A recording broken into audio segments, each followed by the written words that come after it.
لا یؤمنون.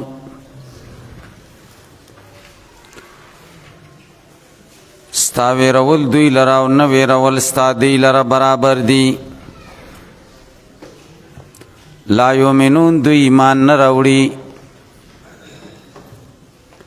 لا یؤمنون دا یوه جمله ده. دی جمله کې علامه بیضاوی رحمه الله یو درې مباحث ذکر کوي. اول دی جمله کې څلور ترکیبی احتمالات. دا جمله ترکیب کې څه واقع شوی دی کې څلور احتمالات دي، د هغې بیان. دویم دا یو اختلافي مسله د اهل سنت والجماعت او د معتزلو په منځ کې چې تکلیف بما لا یطاق جایز دی او که نه دی. د دې جملې نه د معتزلو استدلال او هغې ته جواب. دریم بحث د یو اشکال مقدره جواب او د یوې نکتې بیان. اول بحث دا جمله ترکیب کې څه واقع شوی دی کې څلور احتمالات دي. اول احتمال دا دی چې دا جمله مفسره ده د ما قبل سواء علیهم انذرتهم ام لم تنذرهم. د دې جملې تفسیر دی. دویم احتمال دا دی چې دا حال مؤکده دی د هغه ضمیر نه چې کم په علیهم کې دی. بدل دی دا دی چې دا خبر دی د اینا. او سواء علیهم انذرتهم ام لم تنذرهم دا درمیان کې جمله معترضه راغلی. نو اول احتمال جملة مفسرة لاجمال ما قبلها. دا جمله مفسره ده د هغه اجمال چې کم په ما قبل کې دی. ما قبل کې څه اجمالو؟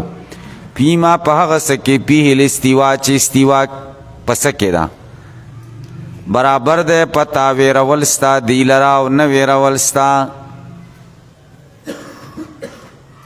پس کې برابر دی. ویرول او نه ویرول پس کې برابر دی. نو لا یؤمنون فی عدم الایمان دا استوا پس کې ده په عدم الایمان کې. گویا کې په هغې استوا کې اجمال او چې دا استوا څه کې ده. نو لا یؤمنون د هغې اجمال رفع وکړه نو دې ته ځکه مفسره وایي. هلکه په مفسره پوه شئ وضاحت د ما قبل وکړو. نو هر کله چې دا مفسره شوه فلا محل لها دې دپاره محل نشته. دویم احتمال او حال مؤکدتون یا دا حال مؤکده دی یعنی داسې حال چې تاکید د ما قبل کوي. د دې نه حال مؤکده نحوي نه دی مراد ځکه هغه شرایط پکې نشته بلکې هغه حال چې تاکید د ما قبل کوي. څنګه تاکید د ما قبل کوي؟ برابر دی پتا ویرول د دوی او نه ویرول ستا یعنی دوی ایمان نه راوړي. د هغې نه عدم الایمان معلومېده ضمناً معلومېده. لا یؤمنون کې صراحت وشو د هغې عدم الایمان چې کم په استوا کې و دا د هغې تاکید شي. دریم دا بدل عنه یا دا بدل دی د هغې نه بدل اشتمال بدل کل نه دی ځکه مدلول د لا یؤمنون کل مدلول د ما قبل نه دی. نه بدل بعض دی چې د دې مدلول بعض دی د مدلول د سواء علیهم نه بلکې بدل اشتمال دی. څنګه برابر دی پتا ویرول ستا دی لرا او نه ویرول ستا دی لرا. لا یؤمنون دی ایمان نه راوړي. دا ویرول ستا دی لرا او نه ویرول ستا دی لرا چې کله برابر شو نو معنا دا ده چې ایمان پکې نشته کړ. دا مشتمل دی په عدم الایمان. هلکه پې پوه شي. نو په بدل کې دای گویا کې مخکې جمله غیر وافیه هغې نه عدم الایمان معلومېده خو غیر وافیه وه په بیان د عدم الایمان کې. نو لا یؤمنون ښه وضاحت وکړو د عدم الایمان دا بدل اشتمال شه د هغې نه. څلورم او خبر اینا یا دا جمله خبر د ما قبل دی خبر د ان ده الذین کفروا دا اسم ده تقدیر ده عبارت بداسی شي ان الذین کفروا لا یؤمنون کسان چې کفر کړي دوی ایمان نه راوړي نو دا سواء علیهم انذرتهم لم تنذرهم دا جمله څه شوا والجمله قبل اعتراض بما وعلة الحكم او مخکې جمله چې سواء علیهم انذرتهم دا اعتراض دی جمله معترضه ده بما پاغ سره چې هغه علت ته حکم دی دلته حکم د عدم الایمان او شو په الذین کفروا باندې د دې حکم علت څه شه دی استواء الانذار و عدمه الکه به پوښي جمله معترضه کې څه ذکر شو علت د حکم علت د حکم الکه به پوښ نه شي دا یو بحث شو دویم بحث تکلیف بما لا یطاق بارکی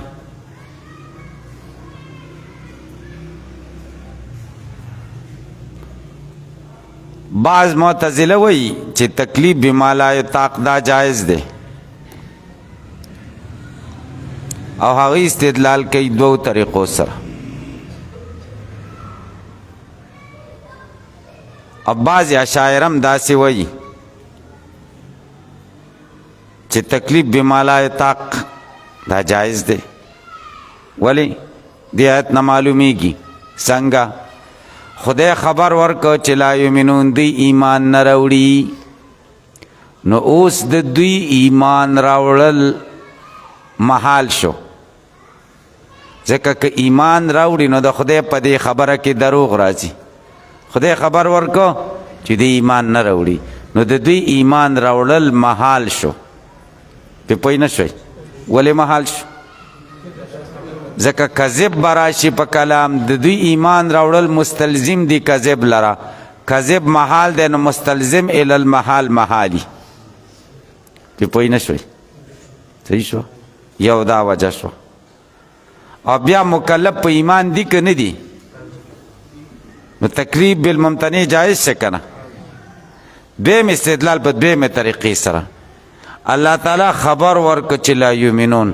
دوی ایمان نه راوړي نو اوس که دوی ایمان راوړي نو ایمان به په مومن به ټولو باندې راوړي او په ټولو مومن به کې قرآن هم دی او قرآن کې دا دی چې لا یؤمنون نو دوی به ایمان راوړي په لا یؤمنون دوی به ایمان په څه راوړي نو هم ایمان پکې جمع شو هم لا یؤمنون عدم الایمان اجتماع د ضدین راغله تاسو به دې پوه شئ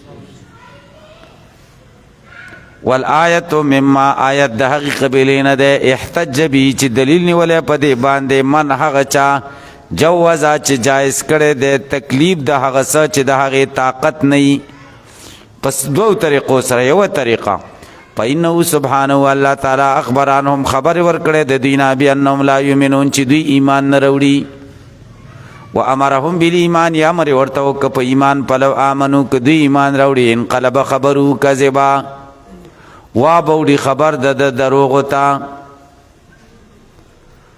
پوښي او دروغ په کلام د باری کې محال دي مستلزم ال المحال محالي دیم وشمل ایمانهم شامل د ایمان د دوی ایمان ایمان لره بانهم لا یؤمنون چې دی ایمان نه راوړي د دې ایمان شامل دی لا یؤمنون لره نو فیجتمع الزدان دو زد جمع هلکه په دې خبره پوه شئ علامه بیضاوی محاکمه کوي دی وی تکلیف د ما لا یطاق په دوه قسمه دی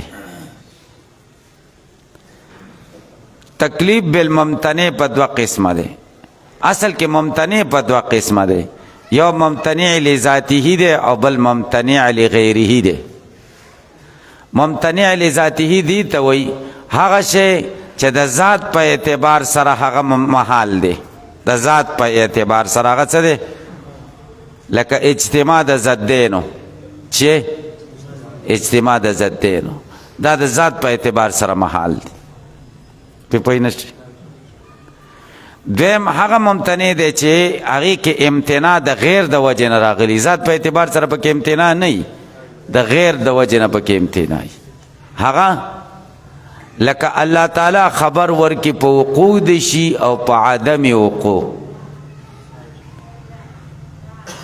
نو د هغې مخالفت دا محال دی، ممتنع دی، او دا امتناع پکې د څه د وجې نه؟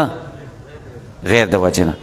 اوس الله تعالی خبر ورکړی د کافرانو د ایمان نه، نو د کافرانو ایمان محال دی، خو دا محال پکې د ذات په اعتبار سره نه دی بلکې د غیر په اعتبار سره دی چې کذب راځي په کلام د باری کې. هلکه پې پوه شئ، امتناع لذاته نه ده بلکې امتناع لغیره ده. هلکه پې پوه شئ. اوس کم ممتنع لذاته چې دی په هغې مکلف کول عقلا جایز دي، عقلا جایز دی لکه بعضې اشاعره چې وایي، خو شرعا واقع نه دي. شرعا دې په خبره باندې پوه شئ. او تکلیف بما لا یطاق په هغه ممتنع مکلف کول چې په هغې کې امتناع لغیره ده، په هغې عقلا هم جایز دی او شرعا هم واقع دی. هلکه تاسو به دې تقسیم پوه نه شئ. ممتنع په څو قسمه شو؟ ممتنع لذاته او ممتنع لغیره. په ممتنع لذاته باندې مکلف کول عقلا جایز دی، شرعا واقع نه دی بالاستقراء. او مکلف تکلیف په ممتنع لغیره باندې عقلا هم جایز دی او شرعا هم واقع دی. تاسو به دې تفصیل پوه کم.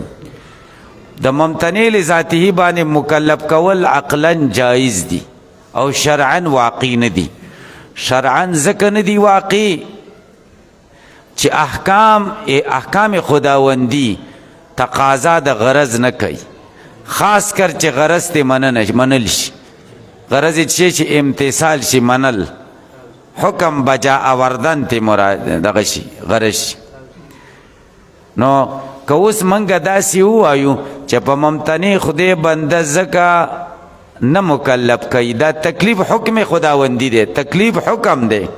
نو معنا دا حکم پې ځکه نه راځي چې حکم خو منښته غواړي، چې حکم به په ځای کېږي او ممتنع خو څوک نشي په ځای کولی.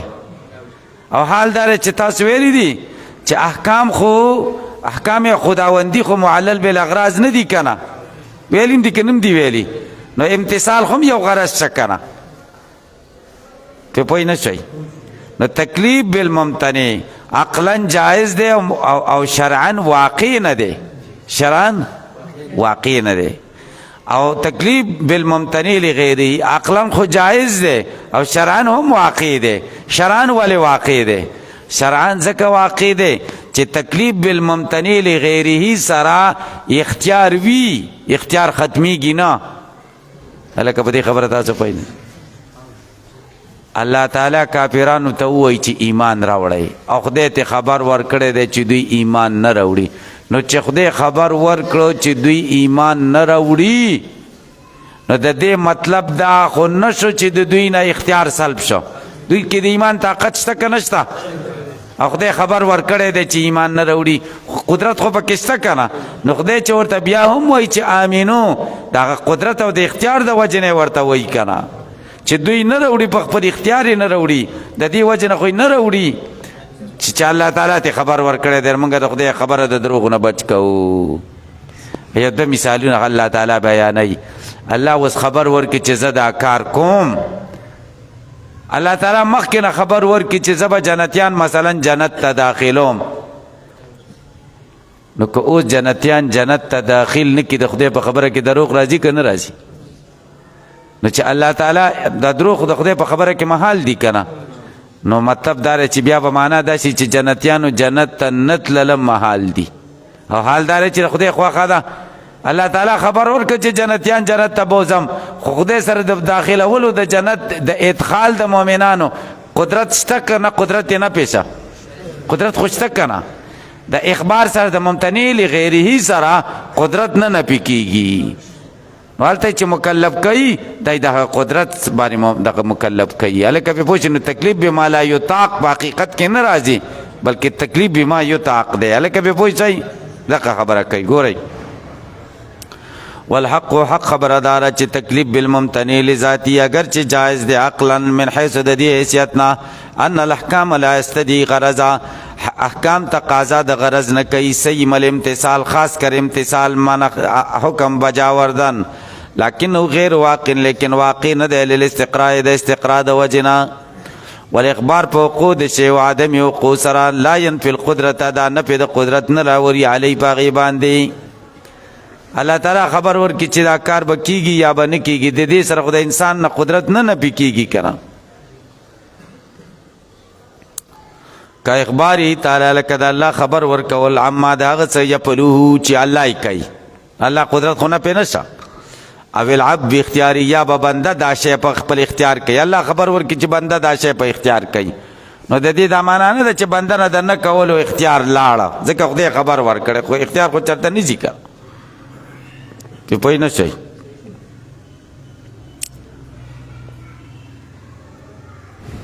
وفائدة الانذار دا دفع د اعتراض دا خلاصه د اعتراض دا چې الله پوی دی چې لا یؤمنون ایمان نه راوړي نو بیا انذار څه مطلب دی چې نبی علیہ السلام ته وایي چې انذار ورکه فائده د انذار څه ده هلکه پې پوه شئ وفائدة الانذار فائده د انذار بعد العلم پس د علم نه بانه لا ينجع چې دا انذار پیدا نه کوي اول خو الزام الحجت دی چې په دوی حجت تمام شي سبا ونه وایي چې موږ له منذر نه راغلی ما جانا من بشیر ولا نذیر ونه وایي دویمه فایده وحیازة رسول الله صلی الله علیه وسلم او مقصد پکې دا دی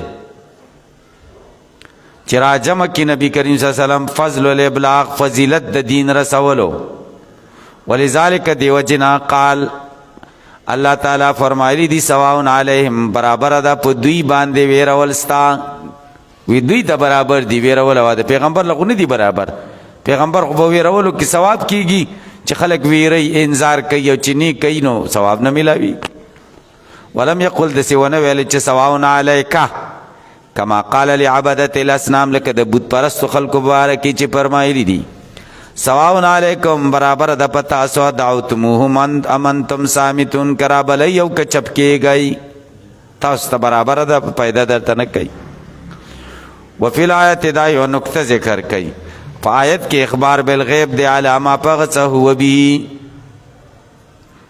چې دا په کومې طریقې سره وشو ان اريد بالموصول که مراد په موصول سره اشخاص بعیانهم شي